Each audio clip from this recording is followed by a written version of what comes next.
নমস্কার বন্ধুরা, কেমন আছেন সবাই? বাবিস কিচেনে আপনাদের সকলকে স্বাগত জানাই।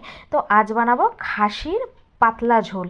তার জন্য আমি 2.5 কেজি খাসির মাংস নিয়েছিলাম, আর নিয়েছিলাম 4টে পেঁয়াজ, 2টো রসুন, হাফ আদা, আর এই 20 থেকে 22টা শুকনো লঙ্কা ভালো করে পেস্ট করে নিয়ে তারপরে লবণ হলুদ দিয়ে মাংসটা কিন্তু 2 ঘন্টার জন্য আমি মাখিয়ে রেখে দেবো। আমার মাখানো হয়ে গেলে তারপরে আমি কড়ার মধ্যে 1 চামচ জিরে দিলাম 4টে শুকনো লঙ্কা আর 3টে তেজপাতা, আর দিলাম মাংসটা ঢেলে। এই যে দেখুন কি সুন্দর রং এসেছে।